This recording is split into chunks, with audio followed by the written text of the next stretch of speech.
No one, as I stated before, no one had ever, in 5 decades, no one had ever accused Johnny Depp of being abusive of any kind with a woman. That's why it was such a jolt. He had been in other long-term relationships, as I said. He had 2 children. And no one had even suggested ever that he was capable of something like this.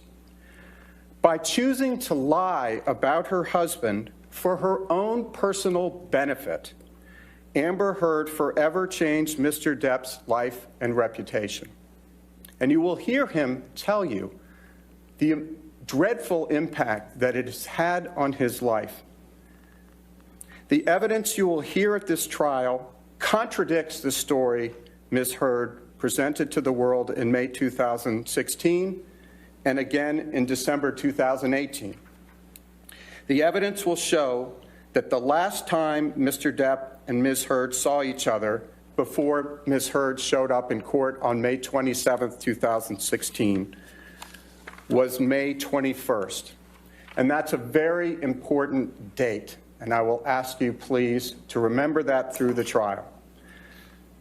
Mr. Depp's mother, Betty Sue, passed away on May 20th after a long illness when Johnny and his sister Christy had been taking care of his mother for a very long period of time.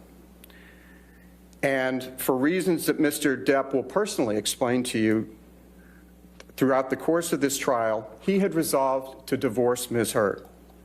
So on May 21st, Mr. Depp came by the apartment that he shared with Ms. Heard in the Eastern Columbia building, or the ECB, as some people refer to it, to tell her that, to pick up his things, and to say goodbye.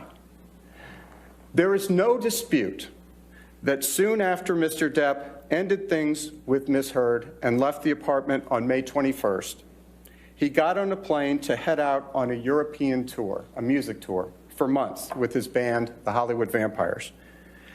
And Ms. Heard knew that he was going off on tour and out of state when she walked into court to get the restraining order, which she obtained ex parte. It's a Latin word, fancy word, but all it means is that Mr. Depp and his lawyer were not there and had no opportunity to be heard. That's what an ex parte order is.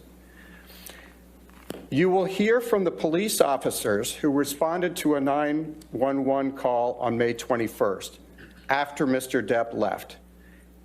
The police officers will testify that they saw no injuries on Ms. Heard. Both police officers will testify that they saw no injuries on Ms. Heard. Nor did the police officers see any of the property damages that you will hear Ms. Heard claims existed in the apartments that evening. And you will hear those officers under oath testify that there was no violence and that there was no crime.